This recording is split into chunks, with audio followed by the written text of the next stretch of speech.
Mon premier Olympia, ça a été ma première année que j'ai tombé pro en 2007. Écoute, je peux même pas te décrire le feeling que t'as. C'est comme j'ai été spectateur de tout ça. T'sais.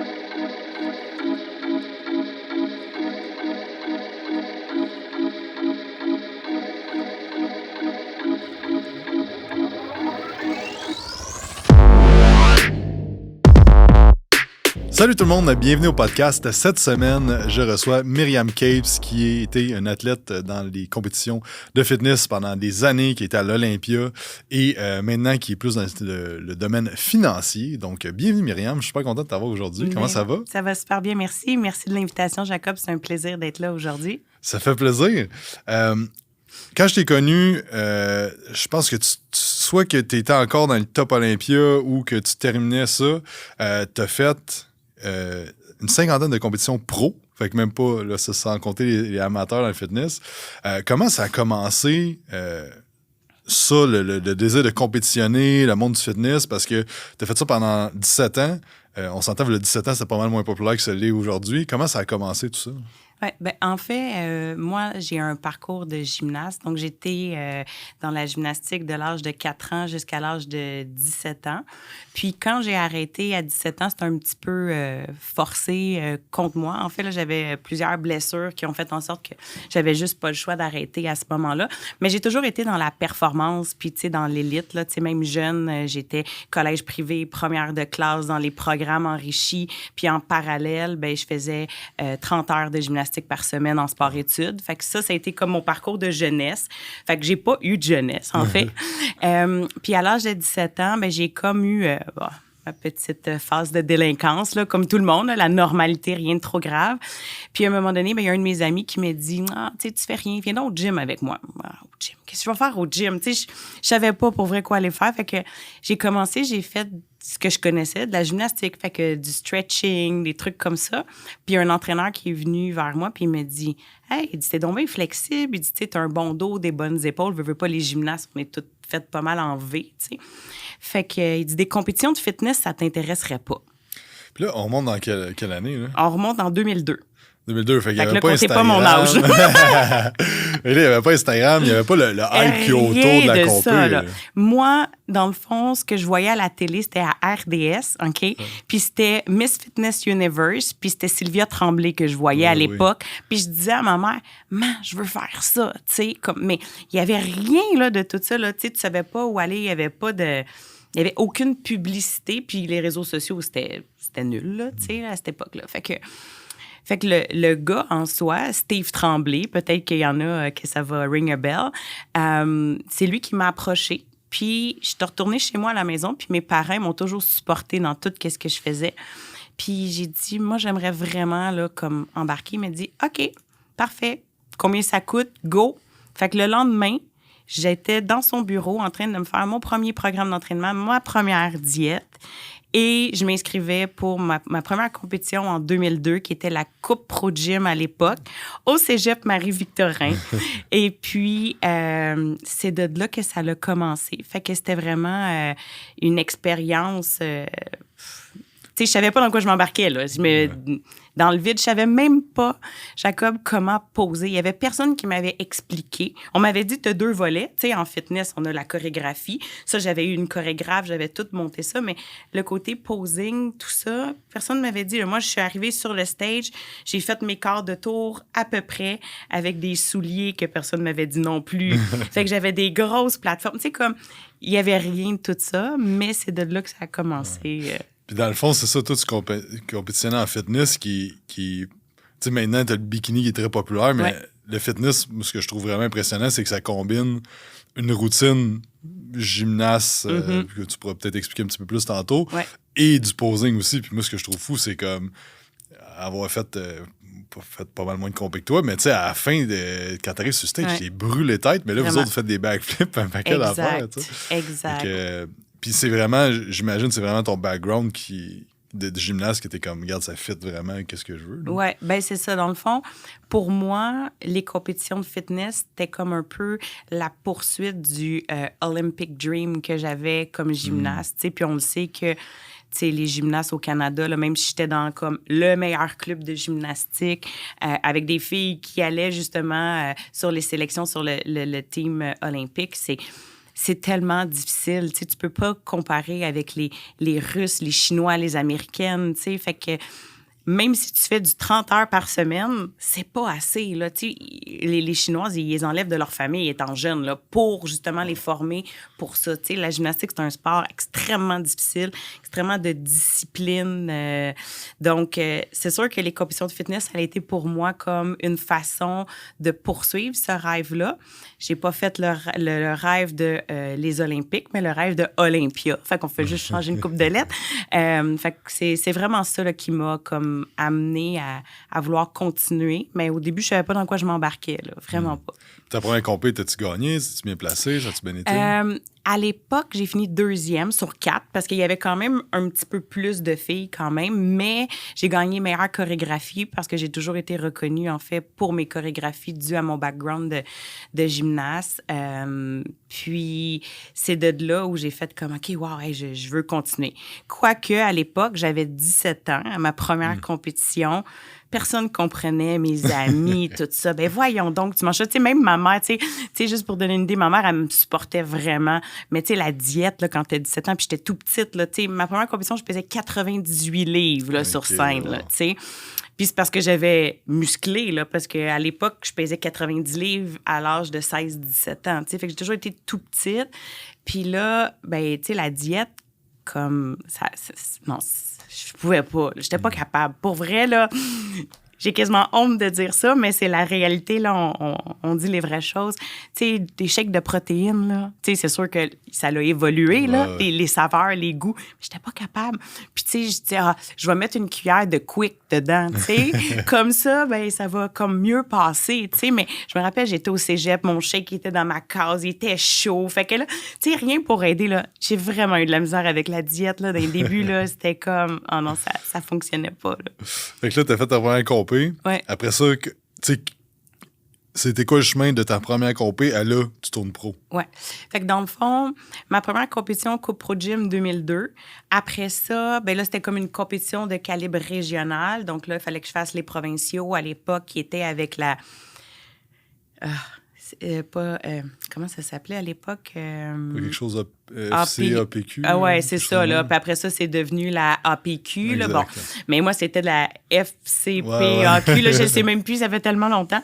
Donc, j'ai fait les provinciaux en 2003. J'ai gagné ma catégorie. J'ai gagné meilleure routine. À chaque fois, je gagnais ma catégorie meilleure routine parce que quand même, dans ce temps-là, il y avait ils ont commencé à mettre petite taille, grande taille également. 2004, j'ai refait les provinciaux. J'ai gagné ma catégorie meilleure routine. Puis là, le monde, à chaque fois, là, il capotait, là, tu sais, mes routines. Là, j'étais vraiment comme j'avais des standing ovations. Puis on dirait que c'est ça qui, comme, le feeling que j'avais quand je performais, tu sais, c'était tellement un high de stress, d'adrénaline. Parce que, tu sais, juste de monter sur scène quand tu fais une compétition de bikini, figure, bodybuilding, c'est quelque chose. Mais quand tu as une performance en plus athlétique, c'est next level, là, le rush, le high que tu as là-dessus, tu sais. Fait qu'en 2004, quand j'ai gagné les provinciaux, la semaine d'après, je suis allée, c'était à Brantford, en Ontario, si je ne me trompe pas. C'était mon premier national, là, CBBF, dans le fond, à l'époque. On était 13 dans la petite classe.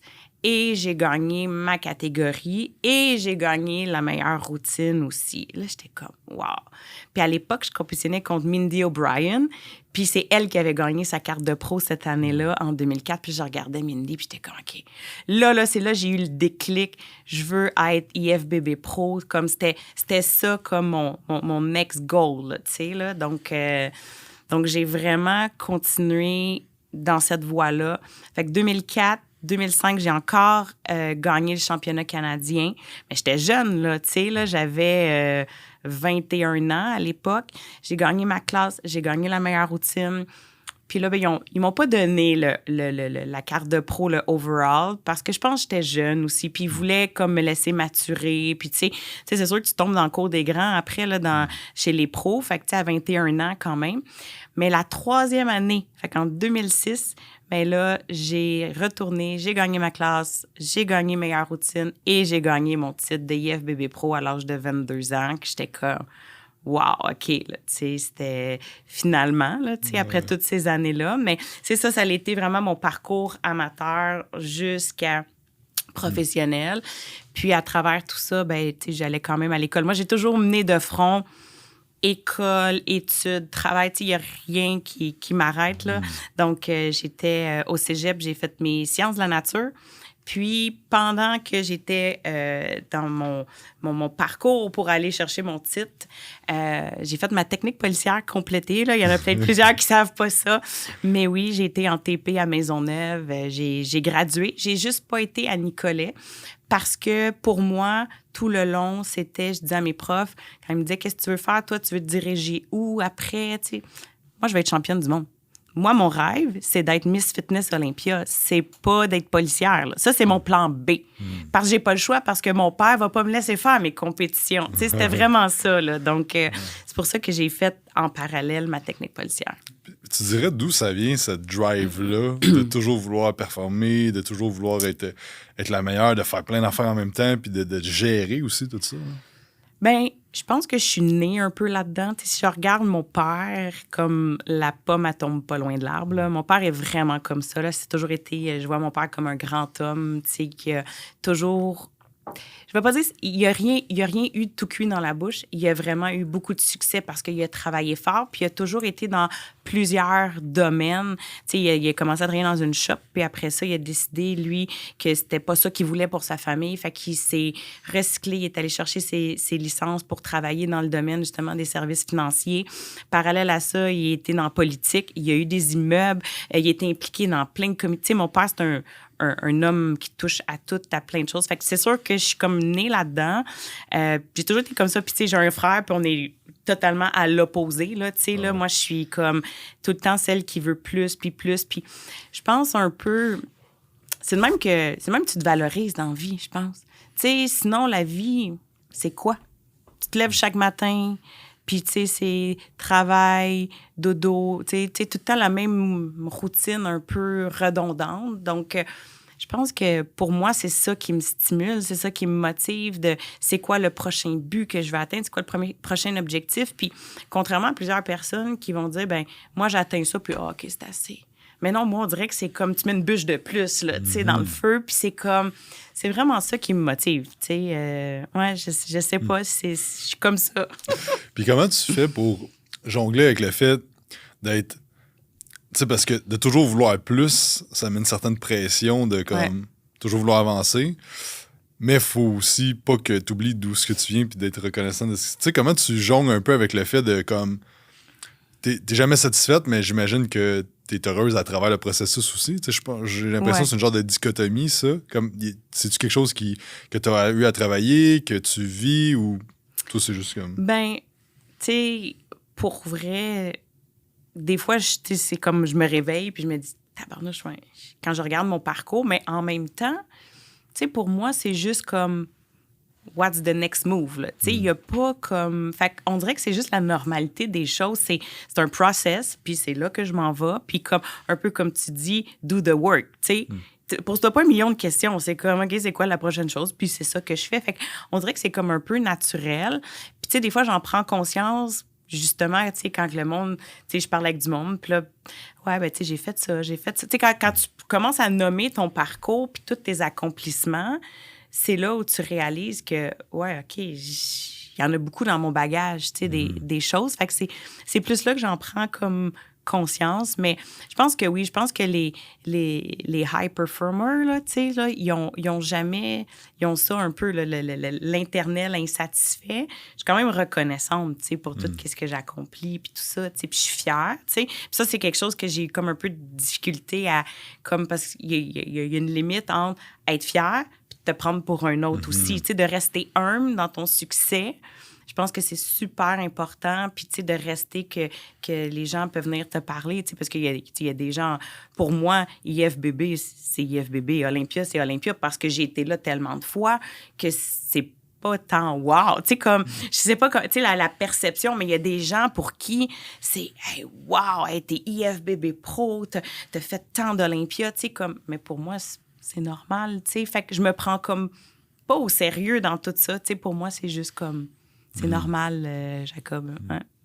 Fait que là, dans le fond, tu tournes pro. Ouais. Là, on s'entend, tu tombes dans l'océan, là, il y a des gros poissons. Là. Et moi, j'en suis un mini. Et comment tu as vécu le fait de switcher pro? Puis qu'est-ce qui t'a amené à. C'est quand que tu as fait ton premier Olympia entre le moment que tu as viré pro puis que tu as fait Olympia?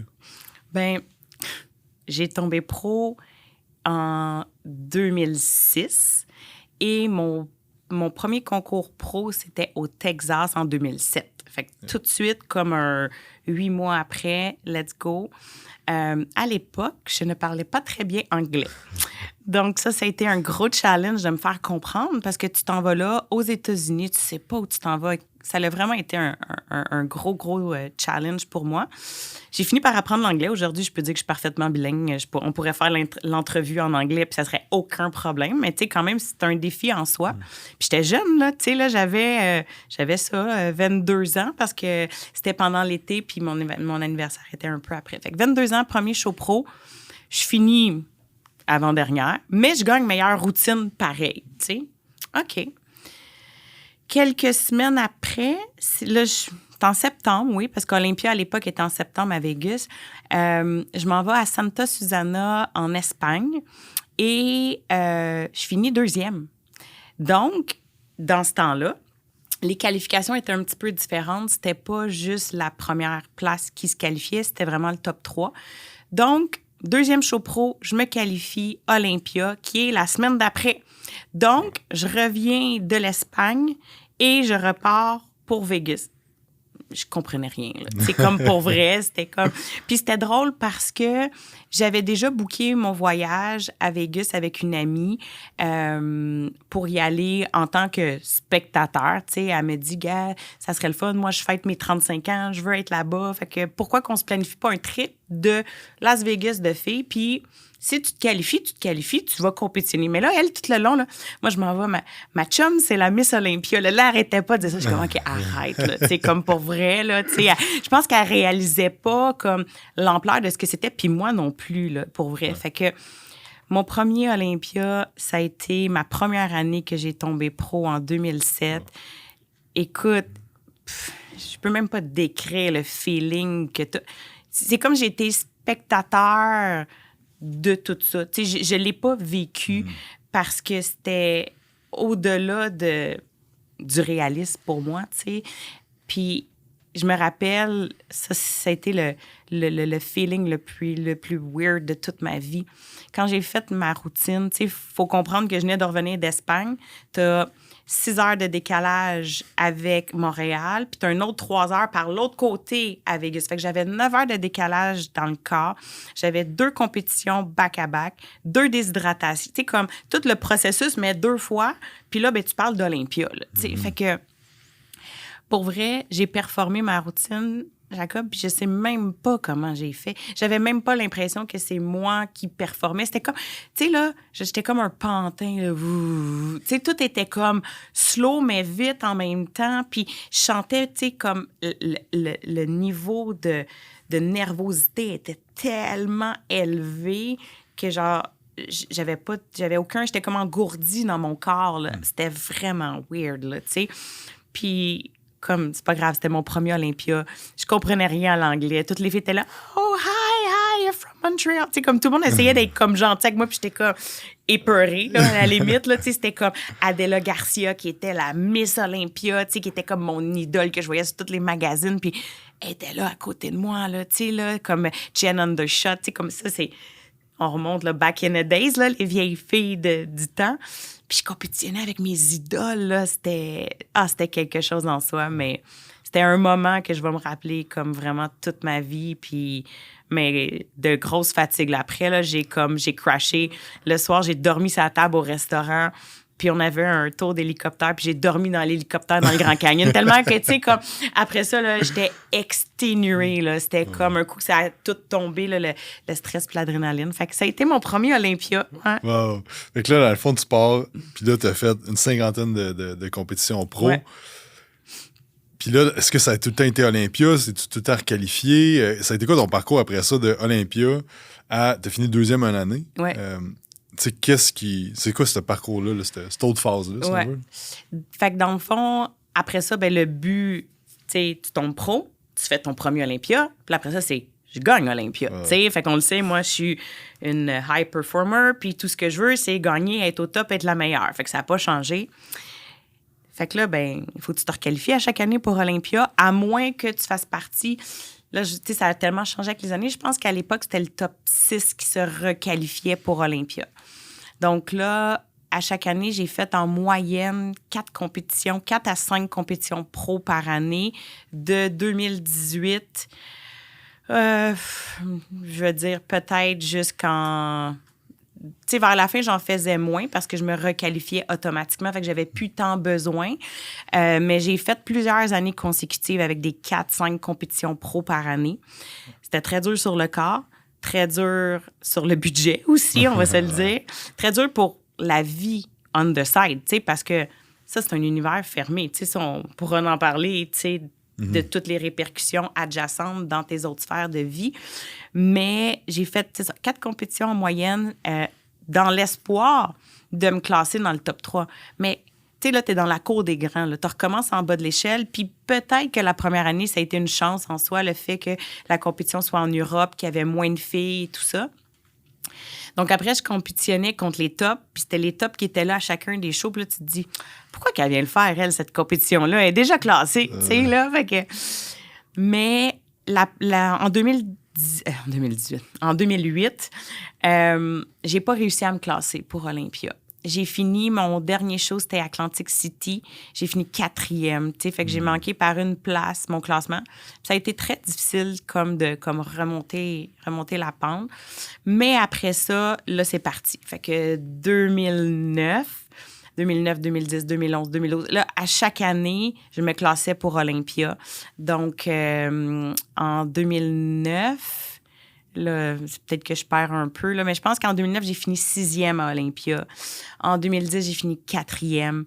En 2011, j'ai fini 3e à Olympia. Là, c'était comme, wow! Tu sais, puis à travers tout ça, ben, je faisais les Arnold aussi, tu sais, comme... Deuxième plus gros show. Deuxième plus gros show, exact. Donc, Arnold qui était tout le temps comme au mois de mars en Ohio, puis Olympia à Vegas au mois de septembre, tu sais, là. Fait que mon calendrier de compétition, c'était non-stop, là. Tu sais, moi, Noël, j'étais à diète, j'amenais mes lunchs, là, dans ma famille, puis tu sais, ma famille, mais voyons donc, puis tu sais, comme... Fait que c'était ma vie, tu sais. C'est intéressant ce que tu dis parce que le fait que le monde autour de toi disait « voyons donc », t'étais rendu pro, puis le monde disait encore ça. Ah, ben oui. Fait que... Ben oui, voyons donc. Puis, tu sais, des anecdotes, je pourrais en compter comme, tu sais, même mon père, ben voyons, c'est pas grave, là, tu sais, on va mettre un peu d'huile sur le poisson. Non. Si je mange avec vous, respecte qu'est-ce que moi, je dois manger. Sinon, moi, ça me dérange pas. Tu sais, moi, je me suis jamais empêchée de rien faire dans ma vie à cause des compétitions. Je voyageais quand même, j'allais en vacances, j'allais avec mes amis, j'amenais mes lunchs, tu sais, comme... C'est pas grave. Faites qu'est-ce que vous avez à faire, puis moi, je vais faire qu'est-ce que j'ai à faire parce que c'est ça mon but dans la vie, c'est ça mon objectif, puis il y a rien qui va aller à l'encontre de ça, tu sais. Puis c'est ce mindset-là, il faut que tu ailles parce que sinon, tu vas pas y arriver, tu sais. Si je m'aurais laissé influencer à gauche, à droite, oublie ça. Mais oui, même ma famille comprenait pas. Certaines personnes, tu sais. Fait que ça a été ça, vraiment, tu sais, d'année en année. De là, c'était plus juste je fais Olympia. Là, c'est comme, OK, je veux le gagner, je monte les échelons, je monte les marches, tu sais. Puis des fois, t'es montes, puis des fois, t'es redescends, tu sais. Fait que ça a été un peu ça, là, tu sais. 2011, je pense, c'est ça, j'ai fini, c'était mon premier top 3 Olympia. Après ça, il y avait... Arnold en Espagne, que je faisais toujours la semaine d'après.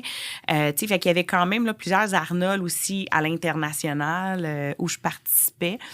Donc, 2012, je pense que ça a été ça. 4e, après ça, 5e, après ça, 2012, 2013, 2014. Je perds les années, là, tellement qu'il y en a. Mais en 2010... 2016, 2015, quatrième, je pense. Puis 2016, j'ai pas été à Olympia parce que je me suis disloqué l'épaule 5 semaines avant Olympia. Puis j'avais pas le choix. Je pouvais pas, là. J'avais le bras comme ça, là, tu sais, là. Fait que, ouais. Comment t'as vécu ça? Ben, c'était pas la première fois qu'il m'arrivait quelque chose parce que si je recule un petit peu en... Attends, ça, c'est 2016. Fait que c'est 2015. J'ai eu une anecdote particulière. J'ai fini quatrième à Olympia. Hey, je perds les années, là. Je m'excuse, il faudrait que je ressorte mon pedigree d'années. Mais il me semble que c'est ça. En 2015, 2014. J'ai fini quatrième, puis je m'en vais en Espagne la semaine d'après. Puis j'ai eu un gros accident de voiture et j'ai fait des spins à 30. Toutes mes airbags ils ont explosé. Ma montre, elle a explosé. J'avais multiples lacérations sur ma main, de la vitre dans ma main, puis tout ça. Puis je partais le lendemain pour l'Espagne. Puis moi... Ben, à l'époque, il n'y avait rien qui allait m'arrêter. Je dis à mes parents, à mon copain à l'époque, je dis, moi, j'y vais, là. Comme, tout le monde est là, ben non, tu peux pas, là, comme, cancelle ça. Non, cancelle pas ça, là. Moi, je suis une athlète olympique. Coûte que coûte, je suis préparée pour ma compétition, puis je vais y aller. Fait que je suis partie le lendemain de mon accident pour l'Espagne, pour le Arnold Spain. Et puis, j'ai fini quatrième également, mais j'ai jamais réchauffé ma chorégraphie. J'ai fait un one-shot deal. J'ai fait de la visualisation, tu sais, parce que c'est quelque chose que les athlètes de haut niveau font beaucoup et tous les gens les entrepreneurs qui réussissent aussi dans la vie. Mais je me suis dit, j'y vais, puis gars, il arrivera, qu'est-ce qui arrivera? Je pouvais pas reculer, tu sais, là. Fait que ça, c'est arrivé en 2014. En 2015, j'ai remonté sur le podium encore à Olympia. J'ai fini 3e. En 2016, dislocation d'épaule 5 semaines avant. Puis, tu sais, dans ta vie, il arrive toujours... Je dis toujours, il arrive rien pour rien. Puis, ça devait arriver. Je pense que j'arrivais à un stade, tu sais, j'étais passé le cap de la trentaine. J'avais eu comme plusieurs remises en question par rapport, je m'en vais où, je fais quoi, je continue-tu, tu sais, parce que tout ce temps-là où je compétitionnais, j'avais mon entreprise aussi de coaching. Fait que j'entraînais plus le monsieur, madame, tout le monde. Moi, je voulais pas vraiment entraîner les gens pour la compétition. Puis j'avais une grosse clientèle parce que de par mon statut, tu sais, les gens étaient comme motivés. C'était comme une fierté de dire, hey, je m'entraîne avec Mimi, tu sais. Puis les filles en posing aussi, dont toi, tu m'en as référé quand même plusieurs, tu sais. Vraiment, c'était ça que je faisais, mais j'étais tannée. J'étais tannée de faire ça. C'était comme trop de la même chose, tu sais. Je travaillais là-dedans, je compétitionnais. On dirait que c'était comme, il n'y avait plus de challenge, il n'y avait plus de défi. Puis je me voyais pas faire ça à 40 ans. Tu sais, on envoie des coachs, puis tant mieux si eux, ils aiment ça. Mais moi, c'était pas ça. Tu sais, je pense que dans la vie, j'ai trop une intelligence puis un parcours scolaire où c'était comme de un peu gâcher tout ça, tu sais, de dire j'allais juste finir comme entraîneur. Puis aujourd'hui, comme quand j'ai assisté justement à ton événement dernièrement, j'ai vu l'industrie sur un tout autre niveau grâce à toi, que c'était pas ça à l'époque. Là, quand on remonte en arrière, là, ça fait déjà 8 ans que je suis plus dans le domaine comme entraîneur, mais tu as amené ça à un autre niveau. Mais c'était pas ça à l'époque. Là, fait que je me voyais pas comme faire ça, puis tu sais, tout le temps rentrer au gym, aller entraîner le monde, puis... Dans ce temps-là, il y avait une façon de faire. Ah oui, c'est comme, tu faisais du one-on-one. Puis exactement. Tu voyais du monde, ça faisait 20 ans qu'ils faisaient du one-on-one blasé, puis t'es comme, hey, je veux pas me rendre là, tu sais, ça a plus l'air le fun. Oui, c'était exactement ça. Fait que je commençais à le ressentir déjà, puis je me disais, mais voyons donc, qu'est-ce que je vais faire, tu sais, puis... Mais c'était juste là, tu sais, c'était une réflexion. Puis cet événement-là, de dislocation, m'a permis justement de faire un 180 degrés, de prendre un gros step back de tout ça, puis de dire, ben je fais quoi, tu sais, là, fait que toutes les sphères de ma vie ont bougé en même temps, autant personnel, professionnel, tout ça, puis j'étais allée rencontrer un orienteur et j'ai fait plein de tests, puis c'était super cool, tu sais, de voir c'est quoi mes champs d'intérêt, tout ça, et la profession de conseiller financier a tombé dans tout ça. Tu sais, j'aurais pu aller à la GRC, tu sais, j'avais un background quand même, mais non, puis ça m'interpellait parce que mon père était dans le domaine depuis 37 ans. Puis je me suis assise avec mon père, puis j'ai dit, qu'est-ce que t'en penses? Il m'a dit, ah oui, hey, là, il était tout là, comme, let's go, hey, ma fille va prendre la relève de mon entreprise, puis tout ça. Fait que ça m'a vraiment comme motivée. Puis je me suis dit, OK, ouais, je pense que c'est ça, c'est là ma voie. Fait que j'ai commencé dans l'industrie, ça c'était en 2016. J'étais allée chercher mes licences à l'AMF, j'ai tout passé mes cours, j'ai commencé avec une compagnie, en fait, une compagnie d'assurance Canada Vie à l'époque. Donc, j'ai commencé là, puis c'était vraiment un start from the scratch, là. Tu sais, je recommençais encore, tu sais, ce qui s'était fait dans le domaine de, tu sais, on dit qu'à chaque tranche de 10 ans, là, tu sais, tu recommences, mais c'était ça, tu sais, c'était comme, OK, je recommence, c'est un nouveau challenge, un nouveau défi, mais moi, amène-en, là, j'aime ça. Fait que j'ai commencé, puis j'ai eu un succès fou au début à cause de, justement, ma drive, puis tout, je pense, ma discipline, mon parcours d'athlète, tu sais, qui m'a permis aussi de, justement, être capable d'avoir cette discipline-là, puis comme cette force de caractère-là, de dire comme, je suis un peu, je dis toujours que mon plus gros défaut, c'est que je suis comme une acharnée, mais comme un peu maladif dans mon cas. Tu sais, je sais pas quand c'est le temps de lâche le morceau, là, tu sais, là. Mais c'est une qualité aussi en soi. Puis je pense que ça prend ça pour réussir, que ça soit dans les compétitions, que ça soit en affaires. T'as pas le choix d'avoir cette drive-là. Puis c'est comme, let's go, c'est all-in, là, tu sais, là. Fait que j'ai débuté dans le domaine. Mais pour moi, finir la compétition avec une dislocation puis dire c'est ça qui va m'arrêter, non. Donc, j'ai changé d'entraîneur. Comme je te dis, tout a bougé à ce moment-là. Puis, j'ai appelé Ludacris. Puis, j'ai dit, Chris, tenterais-tu, toi, d'entraîner une athlète Olympia? Il dit, what? Tu sais, comme là, il comprenait plus ce que je disais. Je dis, ouais, tu sais, je regardais un peu les coachs, puis tu sais, il était quand même déjà, il y avait un bon statut, même au niveau américain, tout ça, tu sais, il est anglophone, ça me sécurisait aussi, ce niveau-là. Fait que je dis, j'aimerais ça retourner, puis j'ai besoin d'un coach, puis j'ai pensé à toi, tu sais. Il dit, oh my God. Il dit, comme, tu sais, il me l'a conté après, comme, comment ça s'est passé pour lui, mais il dit, c'est sûr que oui, mais comme, pourquoi tu me choisis? Tu sais, je dis, ben, je regarde les athlètes que tu entraînes, sont très féminines, sont belles, puis c'est ça que moi, j'ai envie d'amener comme look. Puis je dis, je vois comment tu cheer up tes athlètes, c'est fou, fait que je veux pas finir, moi, sur un échec, parce que pour moi, tu sais, d'arrêter ma carrière d'athlète professionnelle avec une blessure, c'était inconcevable. Fait que je dis, je veux y aller une autre fois, puis j'aimerais ça que ça soit toi. Fait qu'on s'est préparé, puis je partais de loin, là, parce que, tu sais, j'avais... Tu sais, veux pas... C'est difficile de revenir d'une blessure. C'est difficile de garder un certain équilibre alimentaire quand t'es blessé. Fait que j'avais mis une coupe de livres, mettons. Fait que j'étais partie de très loin. Puis, tu sais, à travers toutes ces années-là aussi, j'ai eu des problèmes alimentaires que je pense qu'il y a beaucoup d'athlètes qui font face dans le domaine. Tu sais, des diètes trop restrictives. Tu sais, à l'époque, le coaching n'était pas ce qui était. Là. Moi, j'en ai fait des diètes à des 900 calories, là, puis des genre, tu crèves de faim. Là. Tu sais, j'en ai eu là, des épisodes comme ça. Fait que j'ai souvent joué au yo-yo. Puis ça m'a créé des gros débalancements au niveau nutritionnel, puis des gros challenges. Là. Tu sais, j'ai eu des passes qui ont été très, très sombres, très difficiles à ce niveau-là. Puis Chris m'a fait une rééducation alimentaire. Puis ça m'a permis, en fait, dans cette année-là, en 2017, j'avais une nouvelle carrière, j'avais un nouveau coach. C'était comme un nouveau début, mais pour faire une belle fin, pour bien venir boucler la boucle de ça.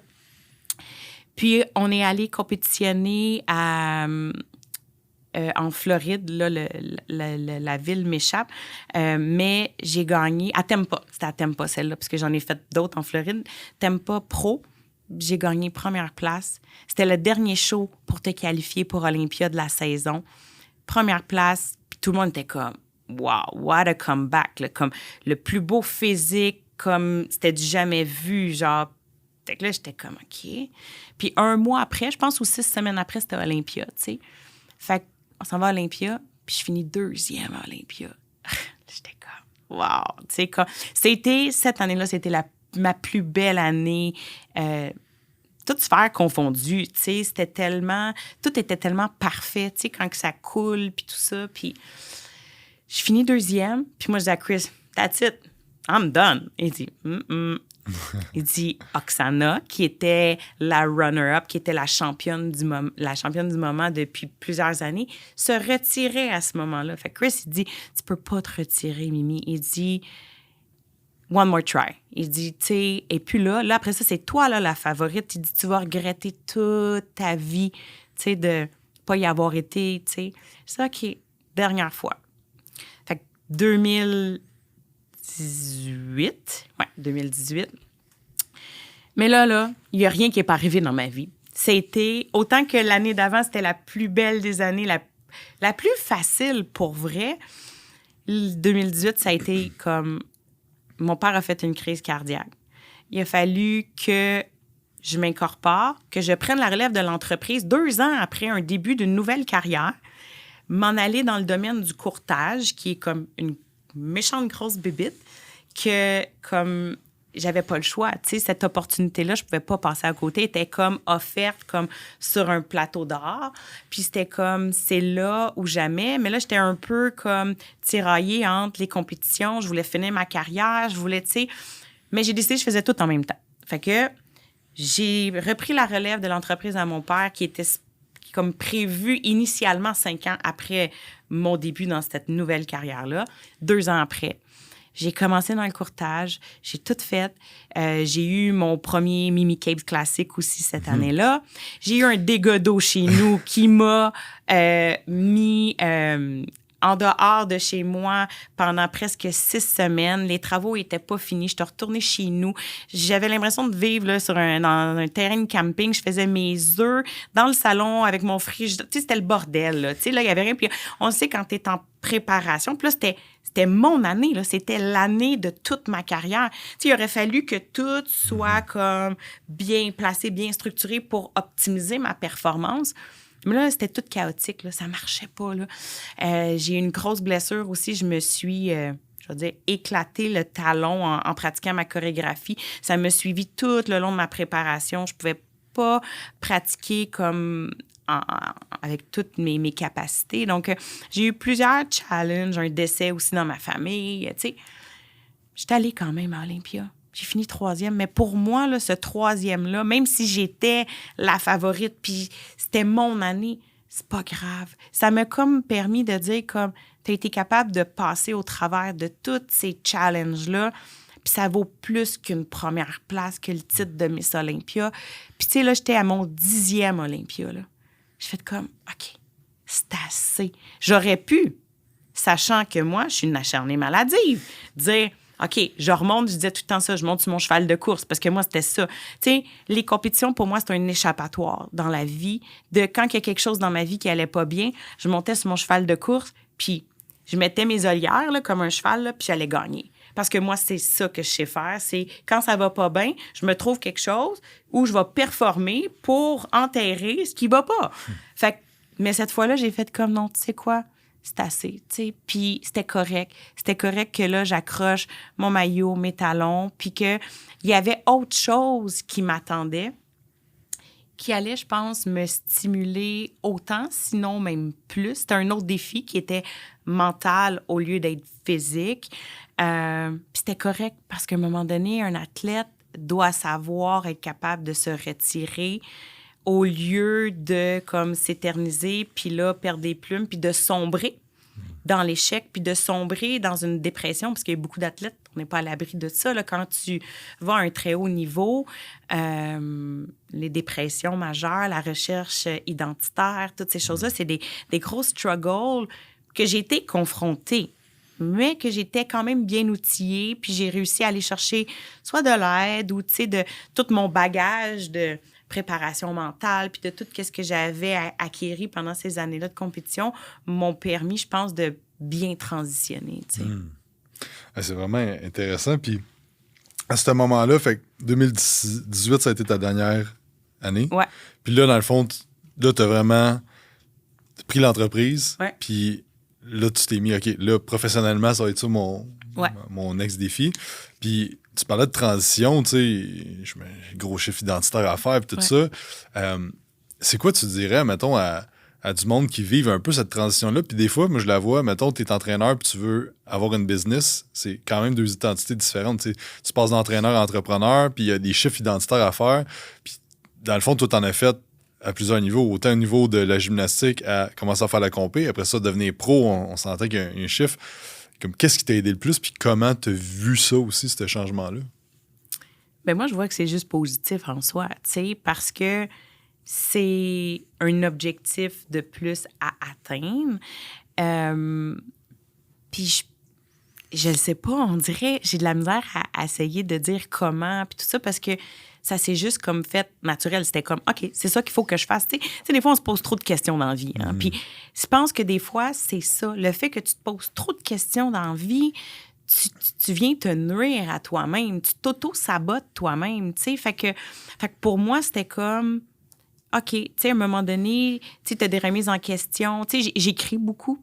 Fait que des fois, le fait d'écrire beaucoup, tu sais, de faire du journaling, là, ça te permet de prendre connaissance de tes pensées puis de voir c'était quoi je pensais, là. Puis OK, oui, puis tu sais, ça fait tout du sens. Puis quand t'es relis, c'est tellement cool, pour vrai, tu sais, mais tu prends conscience de ces choses-là puis ce qui se passe à l'intérieur de toi. Fait que on dirait que, pour moi, j'ai comme toujours su que ma place dans la vie, c'était d'être une femme d'affaires en tailleur puis en talons hauts. Pour moi, là, ça, c'est comme...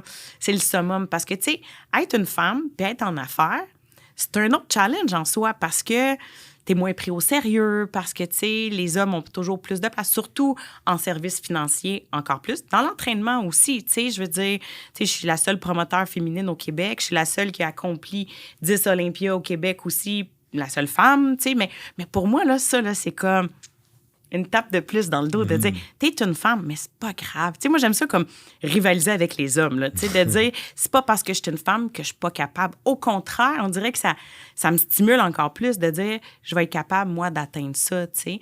Fait que pour vrai, de faire ce shift-là, le plus gros morceau, ça a été, tu sais, d'arrêter la compétition, mais, tu sais, t'arrêtes, mais ça fait partie intégrante de toi. Tu sais, aujourd'hui, même si je suis plus la Mimi IFBB Pro Fitness, bien, je reste quand même. Mon titre, il est acquis.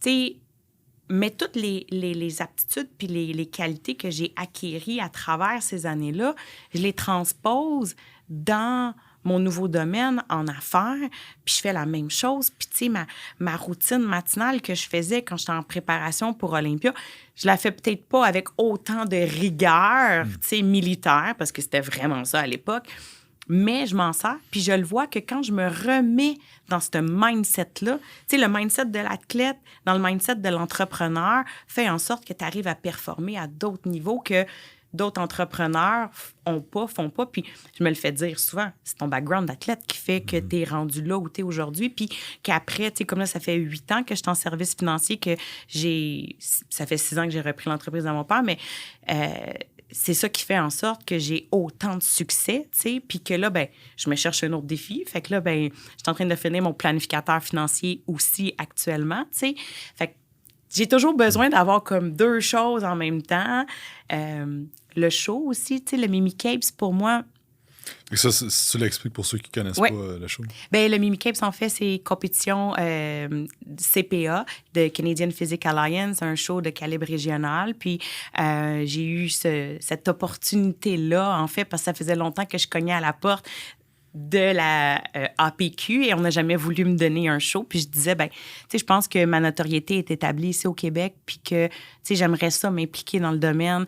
J'aimerais ça avoir mon événement. Je pense que je le mérite. Puis, ben, Ron Haché, le président de la CPA, quand il y a eu comme un peu la séparation, j'étais déjà là en train d'avoir ces discussions-là avec lui. Puis il me dit, Mimi, I've got something for you. Comme, just wait. Va faire ton Olympia, là, va gagner Olympia, là, puis on s'en reparle, tu sais. Mais il dit, t'es là, t'es la première avec qui je vais faire affaire, mais comme on s'en reparle après Olympia. Puis après Olympia, en 2018, quand on s'est reparlé, 2017, mélangé les dates, 2017, ben Ron, il me dit, tu sais, gars, oui, c'est ça, 2017, on va avoir un show pour toi. Fait que j'ai fait mon premier show en 2017 open et naturel. Donc, puis ça a été un succès fou. On était sold out. On avait même plus de place pour asseoir les gens, les athlètes. Les athlètes étaient comme juste wow, tu sais. Fait qu'on dirait que ça aussi, ça m'a comme permis de rester impliquée. Tu sais, comme là, ça fait 5 ans que cette année, on fêtait le 5e anniversaire du Mimi Capes. C'est quelque chose que j'ai l'intention de continuer parce que ça me garde dans le milieu, tu sais, en même temps. Puis, ouais, c'est... C'est vraiment hot.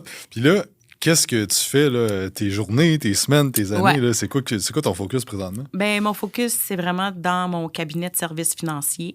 Puis là, ben depuis quelques mois, depuis justement ton événement que j'ai adoré, pour vrai, c'était vraiment incroyable de voir où tu as amené l'industrie de l'entraînement et tout ça. J'ai décidé de joindre mes 2 passions. Donc, ma passion pour le fitness et ma passion pour les services financiers.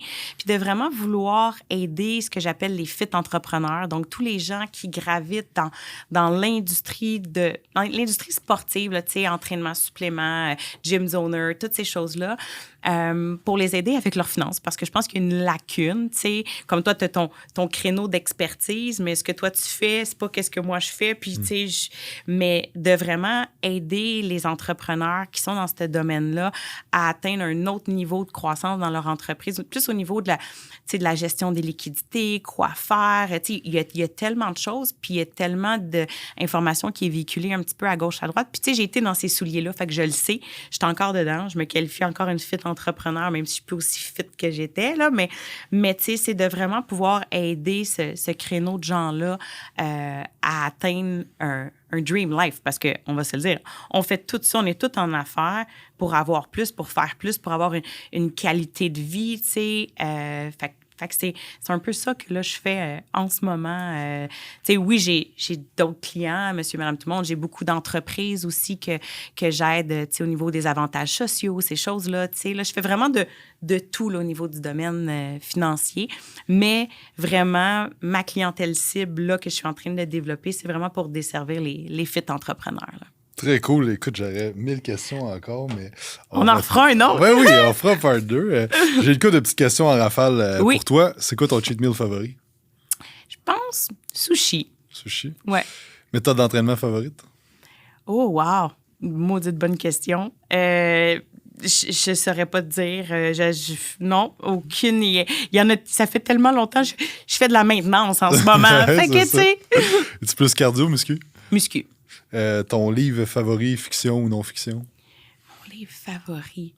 Ben, pendant un bout, j'ai vraiment resté accrochée sur The Secret. Je sais que ça fait vraiment quétaine, mais ça a été vraiment un gros... ouais, mais là, il y en a tellement, mais 10X Rule, ouais. Cool. Ton film ou ta série favori, fiction ou non-fiction? S'il y en a un. Dirty Dancing? Pourquoi tu fais ce que tu fais? Pourquoi je fais qu'est-ce que je fais? Parce que moi, tu sais, dans ma vie aujourd'hui, je vis ma dream life. Tu sais, j'ai vraiment l'impression d'être sur mon X, puis comme toutes les facettes de ma vie, je suis bien, je suis en paix. Tu sais, je peux faire ce que je veux quand je veux, puis tu sais, je veux aider d'autres gens à pouvoir avoir ce même sentiment-là, tu sais, dans toutes les sphères de leur vie. Puis, bien, souvent, ben, ça passe par les finances. Fait que... Très cool. Où est-ce que les gens peuvent te suivre, avoir de l'information sur ce que tu fais? Ben, je pense que c'est très facile. Mimi Capes, Myriam Capes, mais j'ai mon site Internet aussi qui est www.capes.finance. Page Instagram. Je suis pas trop sur les réseaux sociaux par rapport aux services financiers, mais juste en tapant mon nom, mes coordonnées, courriel, tout est là. C'est très facile à rejoindre. Cool, merci beaucoup pour ton temps aujourd'hui. Merci à toi. Merci à tous d'avoir écouté. N'oubliez pas de faire un 5 étoiles sur iTunes, vous abonner à la chaîne YouTube et on se parle dans un prochain podcast. Merci.